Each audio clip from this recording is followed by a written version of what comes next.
Welcome back to the Deep Dive. Hello. Today, we're doing a bit of a case study, really, looking at career agility. Mm-hmm. We're analyzing a performer who I think uniquely bridged this gap, between very niche, disciplined improv comedy. Right, the small black box theater stuff. Exactly. And then, boom, high stakes, mainstream studio work, film, TV. A pretty rare trajectory, actually. We are diving deep into the sources around Dorothea Lauren Lapkus. Lauren Lapkus. Yeah. Our mission here really is to sift through her professional biography, all these articles, interviews, career summaries we've got. Lots of material. And pinpoint how she did it, how she took that foundational skill, improv, which often stays pretty niche. And made it, essential, profitable even, across these huge platforms. She's not just another successful comedian. There's a strategy there. She's almost like an anomaly in modern entertainment. And the thing that hits you first is just the range, the visibility. If you were watching prestige TV back then, you definitely know her as Susan Fisher, the correctional officer in Orange is the New Black. Oh yeah, seasons 1 and 2. Kind of awkward, sharp. Memorable character. But then, if you watched network sitcoms, totally different vibe. She was Denise in The Big Bang Theory. Right, towards the end of its run. And for the HBO crowd, she played Jess in Crashing, Pete Holmes' show. His ex-wife, yeah. Oh. Much more raw, grounded feel to that series. So that's already 3 very different corners of TV. And then you layer on the huge blockbuster. Jurassic World, 2015, Vivian. That global hit. It's just... That combination is kind of staggering, isn't it? Mm-hmm. Critical darling ensemble show, massive network sitcom, and a tentpole movie. It really is. The sources nail it down. She's fundamentally a comedian and actress, been active since 2005. Yeah, that's nearly 2 decades of building this. That longevity doesn't happen by accident. It's about constantly applying those skills. Okay, so let's unpack that. You can't really understand the output, the success, without digging into the training, right? No way. Nobody just jumps from, local theater to a Universal Studio set. We got to start at the beginning. Evanston, Illinois. Absolutely. So Dorothea Lauren Lapkus, born September 6, 1985. Evanston roots. And the key thing the sources point out isn't just where she was born, but what she was watching. The early influences. Yes. She credits watching tons of TV sitcoms like reruns, syndicated shows, Okay. and, crucially, Saturday Night Live. Mm. That seems to be what really sparked the comedy bug for her. So she's studying it almost, not just watching passively. Seems like it. Like vocational research, as you put it. And you see that turn into action pretty quick, even in high school. Mm-hmm. At Evanston Township High School, she was in this annual student show, Yamo. Yeah, Yamo. Which, for anyone who doesn't know, is a pretty big deal at that school. It's not just a play. It's student-run, writing, directing, performing, new stuff every year. Huge undertaking.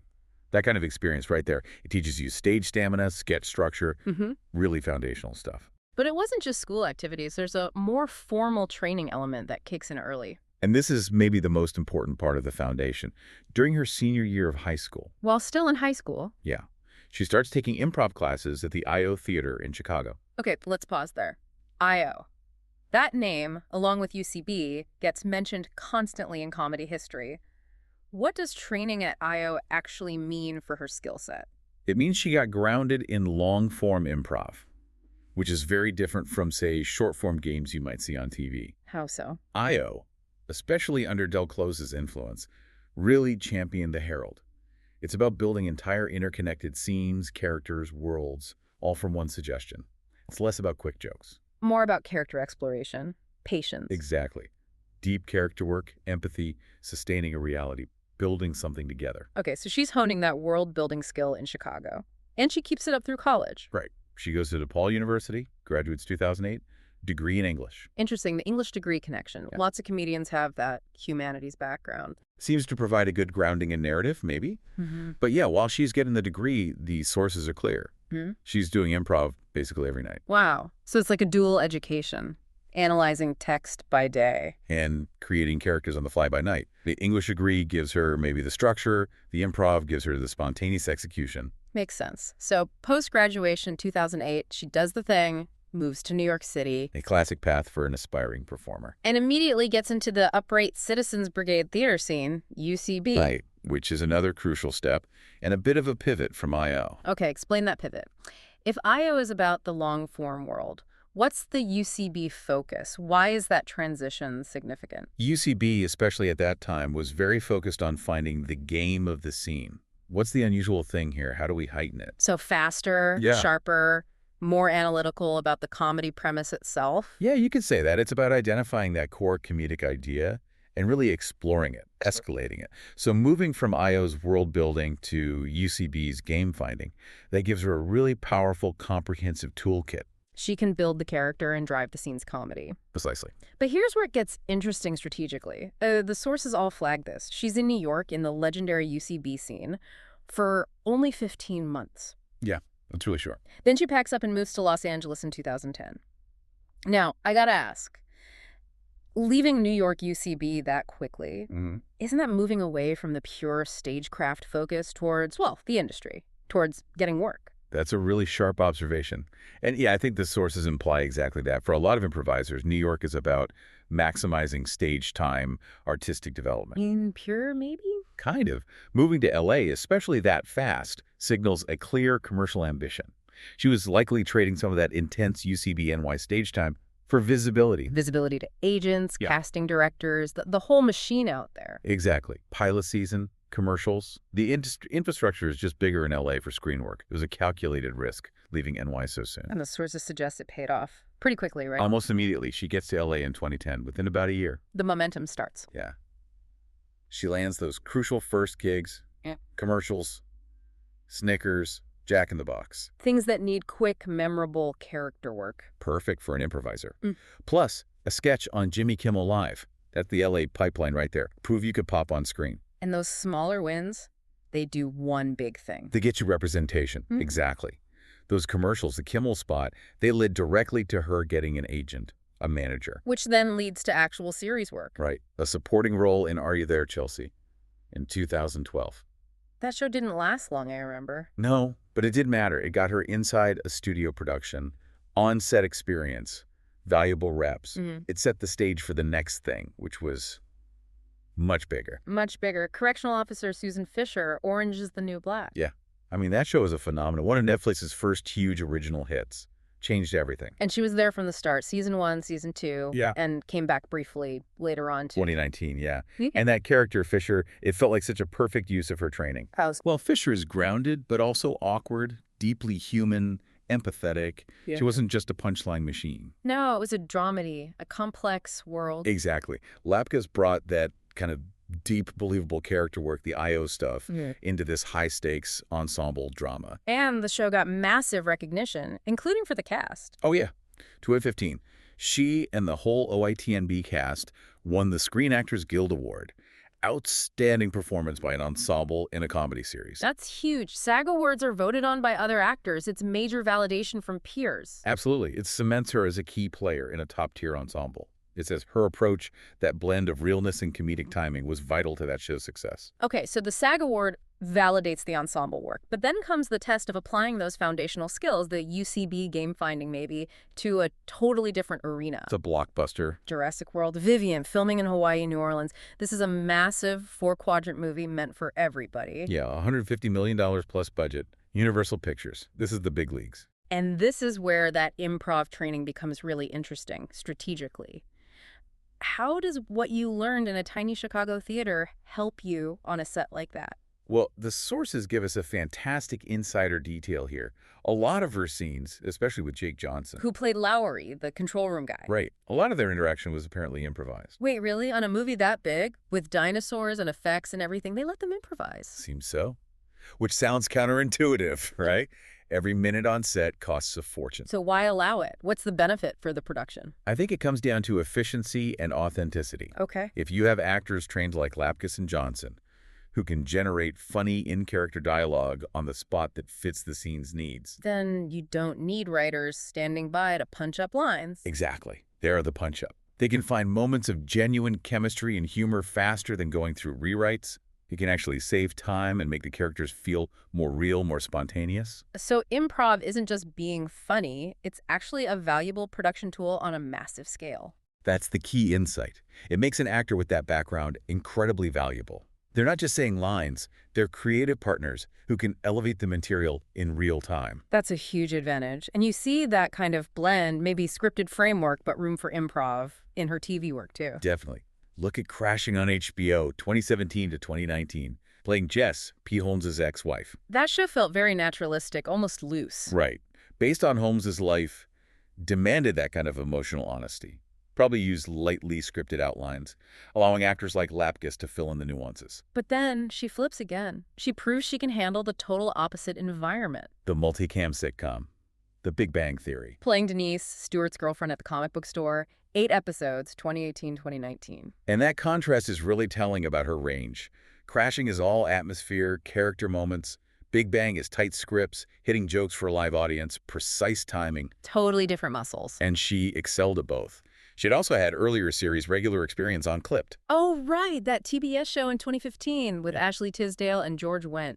Yeah, playing Joy the Receptionist. Yes. 10 episodes there. And then more recently, blending comedy and drama again as Agent Phoebe Donegan on Good Girls. Right, the FBI agent. She was in quite a few episodes of that, 17 across 2021. The sheer variety of the screen work is just, wow. But as the sources keep hammering home. It's only half the picture. Exactly. Her most unique impact, arguably, has been in the audio space, in podcasting. Yeah, this is where Lauren Lapkus becomes a really fascinating case study. The screen credits are impressive, sure, but the audio empire she built alongside it, that's something else. Especially because, as you said, she apparently never expected to get into podcasts at all. Which is kind of funny because she's become one of the most prolific and, frankly, innovative people in comedy podcasting. Well, think about the timing. The big comedy podcast boom, sort of post-2014, it created this perfect lab for her skills. How so? A lab? Well, improv thrives on audience reaction, collaboration. But audio, it strips away everything else. No costumes, no blocking, no sets, just voice, character, persona. Pure performance, in a way. Low stakes, high output. Exactly. She could refine characters constantly without the pressure of a TV or film set. And the prime example of that innovation has to be with special guest Lauren Lapkus. Oh, absolutely. Ran on Earwolf 2014 to 2019. The premise alone is just genius. Explain it, because it's wonderfully meta. Okay, so instead of Lauren hosting and interviewing a guest, the guest comes on pretending to be the host of their own podcast. Right, whatever bizarre podcast concept they invent. And Lauren shows up as a character being interviewed on their fake show. So she flips the whole format on its head. Completely. And think about what that does for her creatively.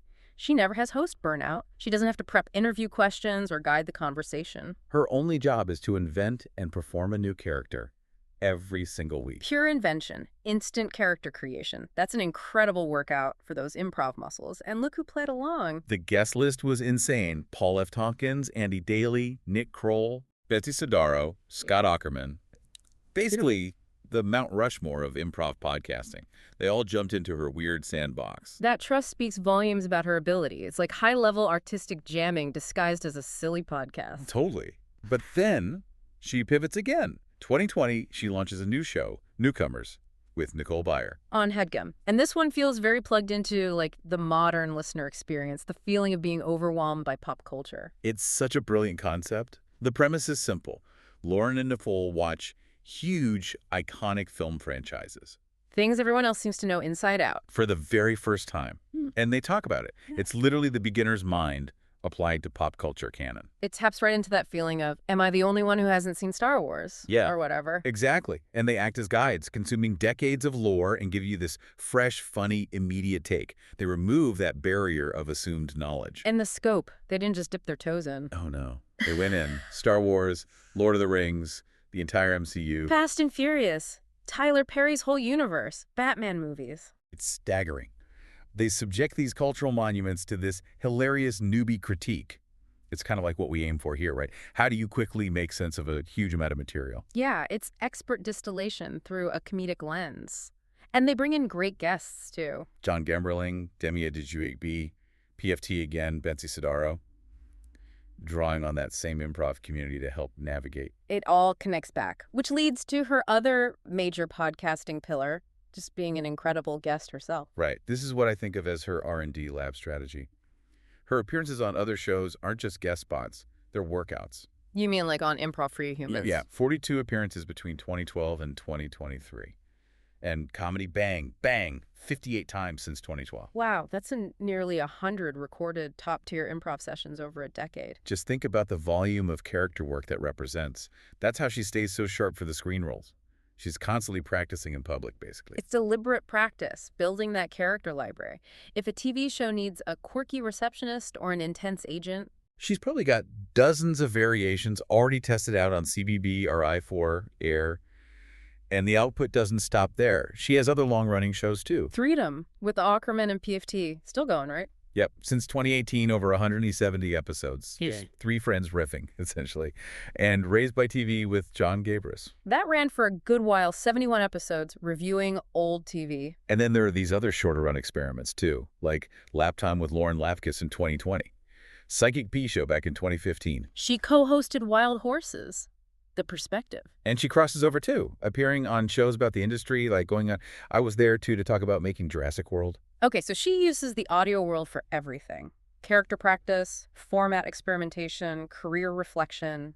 It's all intertwined. It really proves she sees every platform as a chance to hone that core skill from IO and UCB, creating compelling characters. And that skill is ultimately rooted in live performance, which she clearly hasn't abandoned. Not at all. That seems to be the constant anchor. The sources are clear. She still performs improv regularly. She's a cast member at UCB's main show, ASCAT, right? Yeah, the legendary long-running Herald show. Very structured, demanding, based on guest monologues, keeps you incredibly sharp. And she's also in that all-female improv group, Wild With Horses. Stephanie Allen, Mary Holland, and Aaron Whitehead.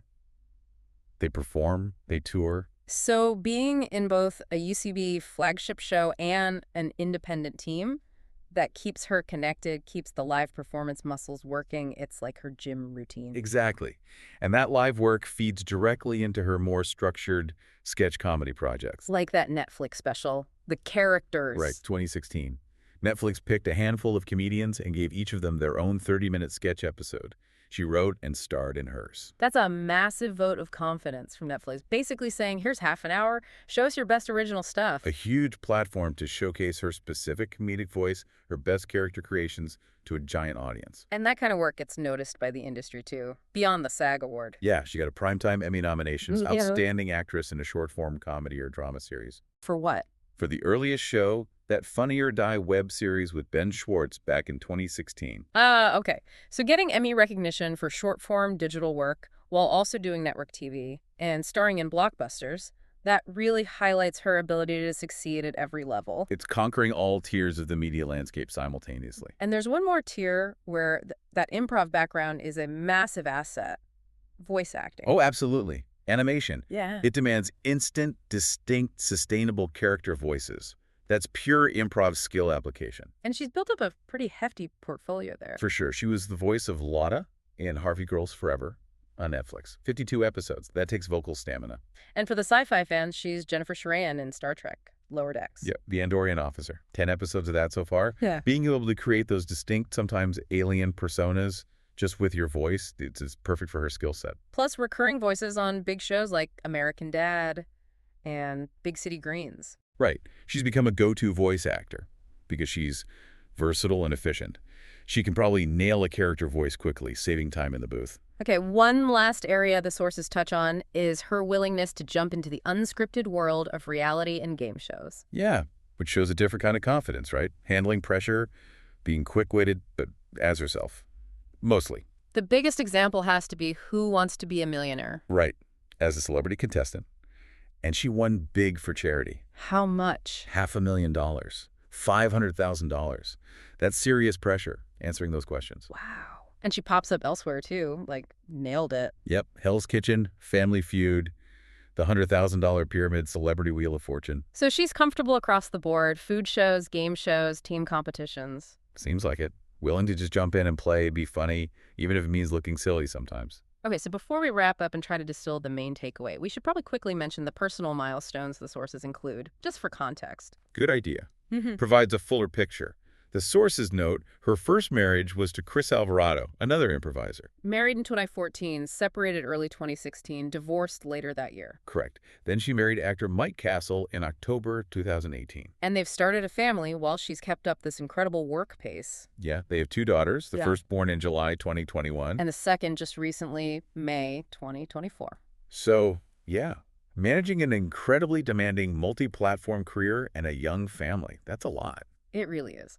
Okay, so let's bring it all together. What's the so what for you, the listener, if we're connecting this back to our theme of quickly gaining and applying knowledge? I think the sources paint a really clear picture. Lauren Lapkus built this amazing career by leveraging a very specific, rigorous improv foundation. That two-pronged approach, IO for the deep character stuff. And UCB for the sharp scene structure, the game. And she used those skills to succeed across every level of media. Yeah, she took what she developed in low-stakes, high-rep environments like the podcasts with a special guest, Comedy Bang. Bang. Her R&D lab. Exactly. And turned that into a tangible advantage in high-stakes arenas, winning a SAG award for a complex ensemble drama. Or being trusted to improvise dialogue in a massive blockbuster like Jurassic World. She treats the stage and the podcast like development, and the screen work is the polished execution.